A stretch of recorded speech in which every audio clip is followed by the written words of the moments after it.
بسم اللہ الرحمن الرحیم. السلام علیکم. اب بس کچھ آج کا جو پروگرام ہے وہ عید سے پہلے ہی ہو رہا ہے، اور عید کے قریب قریب عید آنے تھی. ہم سمجھ رہے تھے کہ عید میں ہی پروگرام ہوگا، لیکن یہ پروگرام تو کچھ پہلے سیٹ ہو گیا. یہ ہمیں خبر ہی نہیں کہ یہاں کا اور وہاں کا دن کون سے ہیں. تو معلوم ہے کہ 2-4 دن رہ گئے. ہمارا پروگرام عید سے پہلے آئے گا اور اس کے بعد عید آئے گی، اور اس کے بعد آپ دیکھیے گا کہ آپ پروگرام کس طرح سے کرتے ہیں یا نہیں کرتے، یا قربانیاں کا گوشت ہضم کرتے ہیں. اب پہلے تو آپ سب کو سننے والوں کو عید کی ایڈوانس میں مبارکباد، اور دعا دی کہ اللہ تعالیٰ آپ کو، آپ کے اہل و عیال کو، آپ کے ملنے والوں کو، دوستوں کو، ملنے والوں کو، اور میرے سننے والوں کو، سب کو اللہ تعالیٰ عمر، صحت و تندرستی عطا فرمائے، اور عید کی ایسی ہزاروں خوشیاں دیکھنا نصیب فرمائے. صاحب تو چلتے ہیں. بسم اللہ الرحمن الرحیم. السلام علیکم. صاحب اس عید پر کا مزہ جبھی ہے جب کہ آپ قربانی میں پورے شریک ہوں.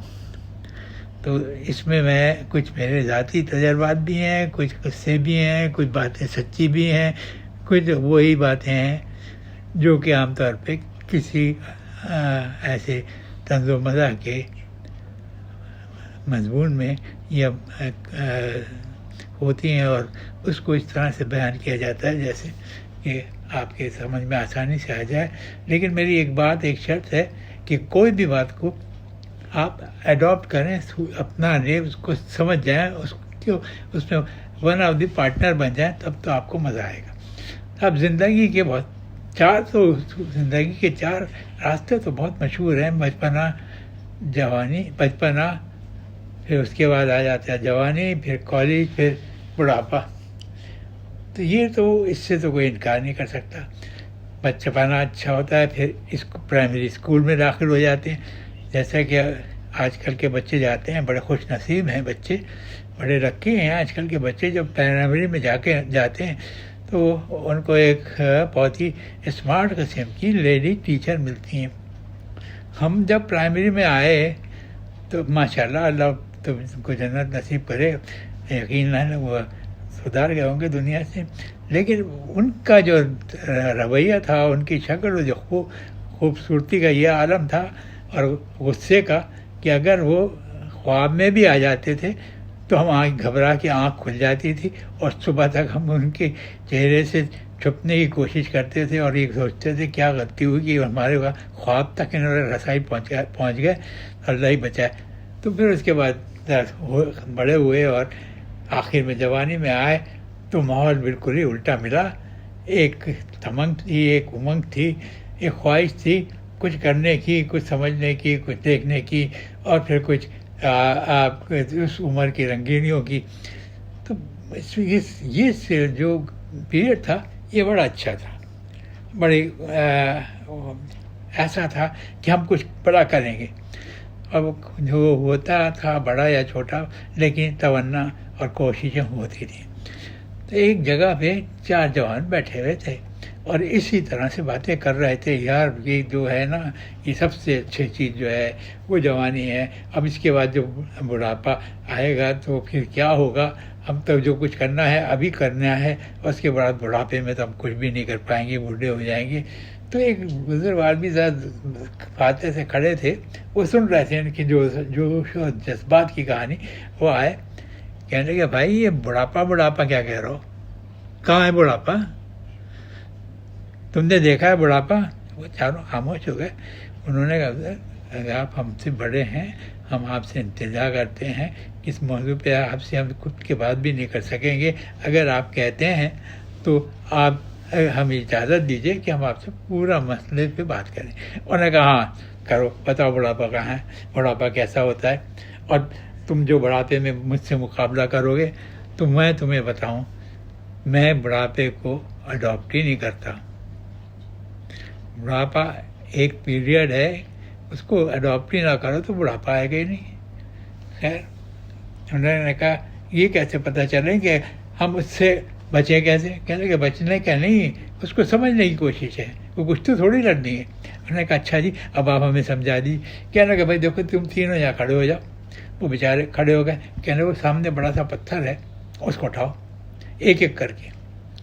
وہ ایک گیا اٹھایا نہیں اٹھا، دوسرا گیا نہیں اٹھا، تیسرا گیا نہیں اٹھا. اب کہنے لگا تم تینوں ایک ہی لسٹ میں آ گئے کہ تینوں نے پتھر نہیں اٹھا. کیا اب دیکھو کیا ہوتا ہے. اب وہ لڑکے گھبرا گئے کہ یہ کیا کریں گے، ان سے تو چلنا محال ہے، جھونکا کھاتے ہیں ہوا پہ کے زور کے جھٹکے پہ، اب یہ گر جائیں گے اور ہم بھاگ جائیں گے. تو وہ گئے اور انہوں نے کوشش کی، بہت زور لگایا، پتھر تو اٹھنا تھا نہ اٹھا. واپس آ گئے. کہنے لگے بھائی ہم سے بھی نہیں اٹھا، اب تم میں ہم میں کیا فرق ہے؟ کہنے لگے جی فرق تو سامنے کا ہے. کہنے لگے سامنے کیا مجھے بتاؤ تو صحیح. مجھ سے پتھر اٹھا؟ کہنے لگے نہیں.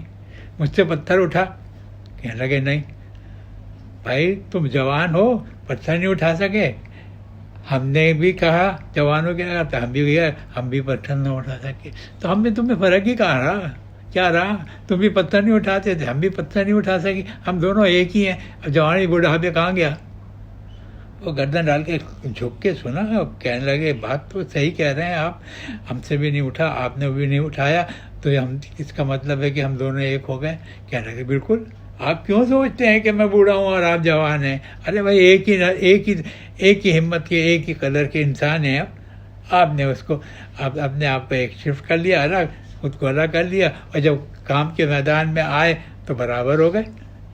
طاقت کا مظاہرہ کرنے آئے تو برابر ہو گئے. وہ پتہ نہ آپ سے اٹھا نہ ہم سے اٹھا، ہم دونوں تو ایک ہی ہیں. خیر صاحب یہ بھی ہم بھی سن لیا. ہم نے کہا ہم بھی کوشش کریں گے کہ کسی جوان کے برابر میں آ جائیں. اب وہ تو بھائی سب سے بڑی رکاوٹ جو گھروں میں ہوتی ہے نا، اب کیا کریں، مجبوری ہے، ہمت نہیں ہے. اب آپ کہیں گے ابھی تو بڑی پتھر اٹھانے کی ہمت تھی، اب ہمت نہیں ہے اور مجبوری ہے. عام یا مجبوری ہے بھیا. گھر میں ایک چیز ہوتی ہے آئینہ. وہ دنیا کی ہر چیز جھوٹ بول دے گی آپ سے، جتنا دل چاہے جھوٹ بلوا لو، لیکن آئینے کے سامنے جب جاؤ گے نا، وہ آپ کو سارا جھوٹ 1 منٹ میں ضائع کر کے آپ کو اصلیت کی تصویر بنا کے دکھا دے گا کہ یہ ہیں صاحب آپ. اور آپ لمبی لمبی مت آنا کریں، جب بھی میرے سامنے آئیں سر جھکا کے آئیں، کیونکہ میں جھوٹ سے نہیں سچ کا بنا ہوں. جو کچھ ہوتا ہے میں سچ دکھا دیتا ہوں، جھوٹ کبھی نہیں بولتا. تو صاحب اب آئینے سے کیسے بچ کے نکل جایا کریں. اگر اپنی جان بچانی ہے تو آئینے سے بچ کے نکل جائیں. نہ وہ دیکھ کے آپ کو اصلیت بتائے گا، اور نہ آپ کو بالکل افسوس ہوگا یار ہم تو بوڑھے ہو گئے. کہاں سے بوڑھے ہو گئے؟ جب آئینہ ہی نہیں بول رہا تو پھر کہاں سے ہو گئے. خیر اب یہ تو باتیں ہیں، ہوتی رہیں گی. ہاں اب آپ کو لیے ایک اور ہے مسئلہ. جوانی میں ایک اور مسئلہ پڑ جاتا ہے کہ شادی کا. شادی کے میں نکاح بھی ہوتا ہے اور بہت سے لوازمات بھی شامل ہوتے ہیں. پھر شادی ہو جاتی ہے اور ایک گھر بس جاتا ہے، اور اس گھر کو بسانے کے لیے بڑی محنت کرنی پڑتی ہے، بڑی کوششیں کرنی پڑتی ہیں. لیکن آج کل کے زمانے میں طلاق کا بڑا زور شور تھا کہ طلاقیں بہت ہو رہی ہیں، اور کس طرح سے ہو رہی ہیں کہ جس سے لوگوں میں بے اعتمادی پھیل رہی ہے اور پریشان ہے. تو وہ کچھ جو لڑکے تھے جو تیز ہوتے ہیں لوگ، وہ ذرا دیکھتے ہیں اس معاملے کو کس طرح سے سالو کیا جائے. تو وہ یہ بات سوچتے تھے. انہوں نے کہا یار وہ ہمارے جاننے والے ہیں، وہ ہر معاملے میں اپنے ریکمینڈ کرتے ہیں، وہ بھیجتے ہیں، تجزیات بھیجتے ہیں، جا کے ان سے پوچھا جائے کہ اس وبا کی طرح سے پھیل رہا ہے طلاق کا معاملہ، اس کو کس طرح سے آپ دیکھتے ہیں اور کس طرح سے اس کو حل کر سکتے ہیں. اور اگر یہ تو کوئی مسئلہ ہی نہیں ہے، آپ میرے پاس کسی دن آ جائیے، ہم بیٹھ کے اس کے موضوع پہ گفتگو کریں گے، اور یہ مسئلہ تو 1 منٹ کا ہے، حل ہو جائے گا. تو وہ سب بڑے خوش ہوئے اور کہنے لگے اچھا ہم آ رہے ہیں کسی روز، ایک دن آنے سے پہلے 1 دن پہلے آپ کو ٹیلی فون کر دیں گے تاکہ آپ بھی سمجھ جاؤ اور ہم بھی اپنے جو کچھ ہیں معاملات ان کو اپنی جگہ پہ لا کے اور آپ سے بحث کرنے کے لیے حاضر ہو جائیں. اور بلکہ بحث نہیں، آپ کی رائے کو سنیں گے اور اس پہ عمل کرنے کے لیے تیار ہو جائیں، ورنہ کہ ضرور آ جاؤ. خواہ وہ سب چاروں ایک دن پہنچے. کہنے لگے صاحب طلاق کا مسئلہ آپ سے حل کرنا تھا. کہنے لگا ہاں میں تو تیاری کر لی. میں نے شادی کے اشتہاروں کی جگہ ایک اور اشتہار ڈالا اخبار میں، کیونکہ وہ لڑکی کی تعریف اور اس کے بعد دولت کے مسئلہ اور ایک سارا. میں نے کہا اس کو اتنا مطلب ایک 2 لائن کا ڈالا، مجھے بیوی کی ضرورت ہے مند خواتین رابطہ قائم کریں. کہنے لگے یہ دیکھیے یہ اخبار میں چھپ گیا. کہنے لگا ہاں جی ہم نے بھی پڑھا، اس میں کوئی لڑکی کا یا باپ کا یا جہیز کا کوئی ذکر نہیں ہے. کہا مجھے ایک بیوی کی ضرورت ہے جو عمر خانہ ہے اور دلچسپی بھی رکھتی ہو. کہنے لگے بھیا 1500 سے زیادہ اپلیکیشن آ گئی. اب ان کو اس اپلیکیشن میں مختلف باتیں کی تو اس میں کیا آیا، آخر میں ایک الگ آئی، اس کی 2 لائن کی اس کی ریکویسٹ تھی. آپ کو بیوی کی ضرورت ہے، میں آپ کو کہتا ہوں کہ خدا را آئیں اور میری بیوی ہمیشہ کے لیے لے جائیں. کیسے ہی قدر بیدار تھے وہ. تو انہوں نے کہا دیکھو بھائی یہ پڑھو. کہنے لگا ہاں جی پڑھ لیا. یہ تو عجب ہی قصہ ہے، آپ کا اشتہار بھی عجب تھا اور جواب میں یہ آیا کہ جس کو آپ کی آپ اپنی بیوی جس کو ضرورت ہے وہ میری بیوی لے جائے. یہ جواب بھی آ گیا اور ٹھیک ہے کیا. پھر ایک صاحب نے لکھا اس میں آیا اور یہ آپ کے جو مسئلے ہیں اس کا ایک ہی حل ہے. انہوں نے کہا یہ تو آپ نے دیکھ لیا کیسے ہو، ایک ہی حل ہے کہ آپ میں تھوڑا سا طبیعت میں خاموش سکون ہونا چاہیے، کچھ برداشت ہونی چاہیے اور کچھ اطمینان ہونا چاہیے. کہہ رہے 3 چیزیں اگر آپ میں ہیں تو آپ شادی سے بچ سکتے ہیں. اور طلاق جب شادی نہیں ہوگی تو طلاق کہاں سے ہوگی. تو کہنے لگے ہاں یہ بھی صحیح ہے. یعنی 3 چیزوں سے بچنے کے لیے آپ کے پاس ایک ہی راستہ ہے. اور وہ سب لڑکے بیٹھ کے سر وہ راستہ بھی تو بتا دیں، یہ 3 چیزیں تو ٹھیک ہیں، وہ بھی سیکھا، یہ بھی ٹھیک تھا، سب کچھ. یہ ایک جو آپ نے نیا سلسلہ کیا. کہنے لگے میں ان سے بچنے کو کہا ہے، اس کا مطلب یہ ہے کہ آپ شادی ہی نہ کریں، نہ شادی ہوگی نہ طلاق ہوگی. وہ تینوں جو تھے چاروں وہ بڑے پریشان ہوئے. کہنے لگے یار یہ تو عجیب و غریب باتیں ہو رہی ہیں، چلو ان سے معذرت کر کے چلو، اگر ورنہ اپنا تو حشر خراب ہو جائے گا. کہنا ہے آگے شادی ہی نہ کریں. تو صاحب یہ بھی ایک چھوٹا سا، آج چھوٹے چھوٹے قصے بہت سے ہیں. ایک قربانی کا جب زمانہ آتا ہے تو نئی نئی چیزیں ایجاد ہو جاتی ہیں.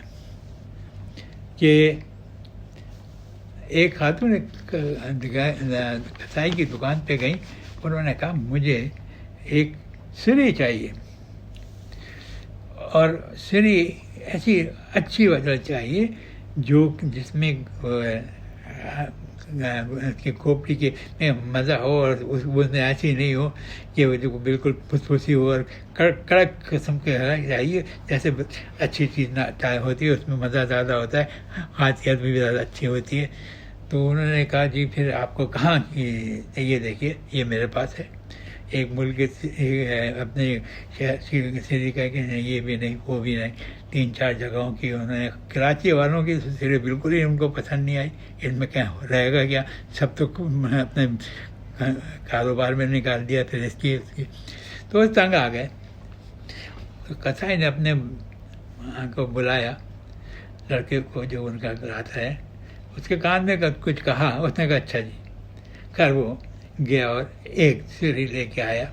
انہوں نے دیکھا، کہا اس میں بھیجا ہے. انہوں نے کہا صاحب یہ سارے کام ہیں، یہ اگر اچھا ہوتا تو بھیجے سے کام لیتا کچھ، اور بھیجا تو ہے ہی نہیں.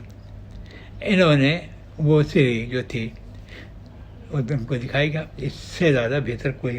انہوں نے لکھا ہاں یہ ہے اصل سری، جس میں سری کا پورا ذائقہ بھی ہوگا، پورا اچھا بھی ہوگا.